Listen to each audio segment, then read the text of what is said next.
Chapter 23 Pochampally. Pochampally Andhra Pradesh में स्थित एक जगह है जहाँ पर ये एक मशहूर जगह हो गया है क्योंकि यहाँ पर कुछ ऐसे काम किए जाते हैं। यहाँ की साड़ी जो होती है वो पूरे देश और विदेशों में जाती है और जो यहाँ की साड़ी है वो कुछ एक अलग तरीके की साड़ी बनाई जाती है। और बच्चों कुछ इसी तरह के भारत के कई सारे इलाके होते हैं जहाँ कुछ खास तरह की चीज़ें बनाई जाती है और उन इलाकों को भी इसी नाम से वो मशहूर हो गए हैं। जैसे कुल्लू की जो शॉल होती है वो बहुत फेमस है, तो कुल्लू की जो शॉल है वो फेमस है। मधुबनी पेंटिंग है, असम की सिल्क जो है वो बहुत फेमस है। इसके अलावा कश्मीरी कढ़ाई जो है वो भी बहुत फेमस है। तो कोई कोई जगह जो होती है वो अपने कुछ उम्दा प्रोडक्ट की वजह से फेमस हो जाती है। ठीक उसी तरह पोचमपल्ली एक गांव है जो आंध्र प्रदेश में स्थित है, वो अपनी साड़ी के लिए बहुत प्रसिद्ध है। तो हम इस लेसन में यही जानेंगे कि पोचमपल्ली जो जगह है वो अपनी साड़ियों के लिए जो फेमस है, वहाँ की ये कहानी है और वहाँ का किस तरह से ये साड़ी की जाती है, तैयार की जाती है, वो सारी विधियों को हम इसमें समझेंगे। मुक्तापुर गांव में रहने वाले वानी और प्रसाद के घर में रंग बिरंगे धागों का ढेर लगा रहता है। उनके अम्मा पापा और परिवार के सभी लोग बुनाई का काम करते हैं। यह बुनाई बहुत ही सुंदर और अपने आप में अनोखी होती है। उनका गांव तेलंगाना राज्य के पोचमपल्ली कस्बे के पास है। यहाँ ज़्यादातर परिवार बुनकर हैं, इसीलिए इस बुनाई को पोचमपल्ली के नाम से पहचाना जाता है। बच्चों, इस तरह की साड़ी आपने शायद देखी होगी कहीं पर, आपकी मम्मी के पास ऐसी साड़ी होगी, आपके घर में कोई ऐसी साड़ी पहनता होगा। तो इस तरह की जो साड़ी होती है ये पोचमपल्ली साड़ी है। देखो, आप इस साड़ी को ज़रा नज़दीक से देखो।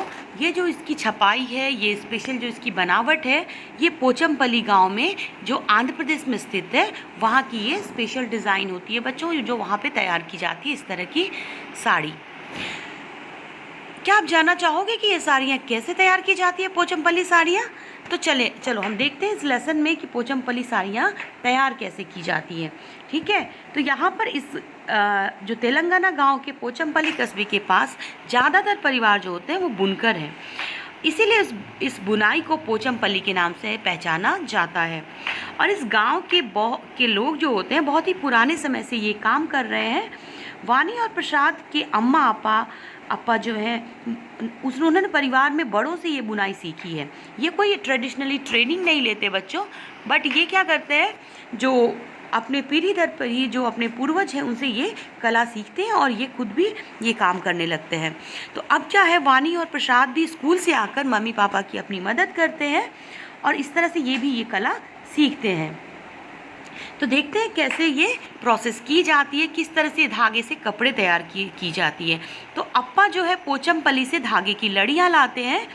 अम्मा लड़ियों को उबलते पानी में डालकर उसकी गंदगी और दाग धोती है। फिर सब मिलकर धागों को सुंदर रंगों में रंगते हैं। देखिए बच्चों, ये जो धागे हैं ये कैसे तैयार की जाती है, ये सिल्क वर्म है जिसके जो ये फाइबर बुनते हैं। देखो, ये जो आप फाइबर देख रहे हो यहाँ पर वो बुनी जाती है और इस फाइबर से क्या होता है बच्चों कि ये जो फाइबर है जिससे धागे तैयार किए जाते हैं, इस फाइबर से, और फिर इनसे धागे बनते हैं और धागों को फिर सुखा करके उनकी गट्ठी बनती है।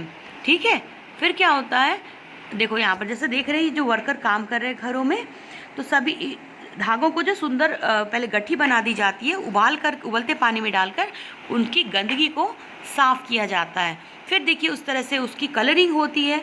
गट्ठियों को क्या किया जाता है, इसको पहले सुंदर सुंदर रंगों में रंगा जाता है और रंगने के बाद क्या होता है, फिर सुखा करके उनकी गट्ठर बनाई जाती है। देखो इस तरह से उसमें रंगाई की जाती है। जो धागे होते हैं ना उसको निकालते हैं पहले, फिर उसकी रंगाई का काम होता है, किस तरह से उसकी डाई कर रहे हैं, और इस तरह से फिर थ्रेड को डाई किया जाता है। जो धागे होते हैं ना उसको इस तरह से रंगाई किया जाता है और रंगने के बाद क्या करते हैं, उन्हें सुखा दिया जाता है धूप में। सुखाने के बाद उन्हें फिर से लपेट दिया जाता है जिससे कि इनसे कपड़े बुने जा सकें। तो ये हो रहा है कुछ रंगाई का काम, जो आप देख रहे हैं धागे को रंगने का काम हो रहा है और बड़े पैमाने पर हो रहा है और फिर ये सुखाए जा रहे हैं। सूखने के बाद फिर धागे को बुनने का काम किया जाता है। बुनने के लिए इनसे जो कपड़े बुने जाते हैं तो रेशम का धागा ही तो रेशमी कपड़ों या साड़ियों या सूटों के लिए इसका इस्तेमाल किया जाता है, जिससे ये कपड़े बुने जाते हैं। सूती धागे से साड़ियाँ, कपड़े के थान और चादरें बुनी जाती है। करघे में कई सुइयाँ होती है। डिज़ाइन के हिसाब से सुइयों का नंबर घटता बढ़ता है। कारीगर चमकदार रंगों की बहुत ही सुंदर पोचमपल्ली साड़ियाँ बुनते हैं। इन कारीगरों ने अपनी इस कला से इस इलाके का नाम दुनिया भर में मशहूर कर दिया है। लेकिन बच्चों, समय के साथ साथ ये जो कला है, ये जो आर्ट है, ये काफ़ी खतरे में है, क्योंकि ऐसी साड़ी बुनने के लिए अच्छी कारीगरी चाहिए और इसके लिए कई दिनों तक कड़ी मेहनत करनी पड़ती है। फिर भी साड़ियाँ सही दाम में बेचना बहुत मुश्किल होता है। रेशम लगातार महंगा होता जा रहा है। बड़े दुकानदार बुनकरों को तो साड़ी का बहुत ही कम पैसा देते हैं और खुद वे भाव चढ़ाकर बेचते हैं। इसलिए कई बुनकर ये काम क्या कर रहे हैं, छोड़ रहे हैं। वे अपना गांव छोड़कर शहरों में मजदूरी करने जा रहे हैं, क्योंकि इसमें इनके पूरे फैमिली मेम्बर्स इन्वॉल्व होते हैं। लेकिन जब इन्हें बहुत ही कम पैसा मिलता है तो इनका गुजारा करना काफ़ी मुश्किल हो जाता है और कठिन हो जाता है ऐसा करना, जिस वजह से वो ये काम छोड़ रहे हैं। अपना घर छोड़कर वो बड़े शहरों में मजदूरी करने जा रहे हैं और इस समस्या का कुछ हल निकालना चाहिए, नहीं तो जो बरसों से पुरानी बुनकरों की जो यह कला है, ये धीरे धीरे कहीं खो जाएगी।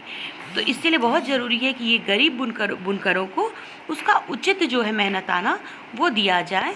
और सरकार भी इस दिशा में कई काम कर रही है। और आज वानी और प्रसाद जैसे कई ऐसे बच्चे हैं जो अपने परिवारों से ये सुंदर कला सीख लिए हैं, लेकिन क्या वो बड़े होकर इस हुनर को फिर दुनिया को सिखा पाएंगे, या फिर ये कला ऐसे ही लुप्त हो जाएगी, क्योंकि इसको आगे बढ़ाने वाला कोई नहीं बचेगा। और सब लोग अगर शहर चले गए अपना काम छोड़कर, तो क्या होगा, इससे जो ये कला है वो ख़त्म हो जाएगी। तो ये जो गरीब बुनकर की जो ये प्रथा होती है, ये जो बनाते हैं तरह तरह की सुंदर सुंदर साड़ियाँ जो मार्केट में जाती है, आप इस तरह की कई साड़ियाँ देखते होंगे, कई इस तरह से छपाई भी होती है बच्चों। तो ये बहुत ही अच्छी कला है और ये बहुत ज़रूरी है कि हर जगह की कुछ ना कुछ ट्रेडिशनल चीज़ें होती है। जैसे आप यहाँ पे देखेंगे, अगर कुछ काम करना है तो कपड़े की बुनाई करना है, तो कुछ लोग यहाँ पर जो बच्चे होते हैं वो भी मदद करते हैं, और जब मदद करते हैं तो इसी क्रम में वो इस कला को सीख भी लेते हैं। जैसे आप अपने घर में अपनी मम्मी पापा की मदद करते होंगे, तो कुछ ना कुछ कला आप भी उनसे सीख लेते होंगे। तो ये जो कला है ये आगे बढ़नी चाहिए या नहीं, आप ज़रूर कमेंट में लिख के बताइए। और इस लेसन के सारे क्वेश्चन आंसर्स आपको मैं डिस्क्रिप्शन में प्रोवाइड करा दूंगी, जहाँ से आप अपने नोट बना लेना। और नोट्स बनाने के क्रम में आपको कुछ भी प्रॉब्लम आए तो आप कमेंट करके उसे पूछ लेना, मैं बहुत ही जल्दी आपके उत्तर दे दूंगी। तो जल्दी मिलता हूँ बच्चों नेक्स्ट लेसन में, तब तक के लिए बने रहिए हमारे साथ। And don't forget to like, share and subscribe the video. Thanks for watching.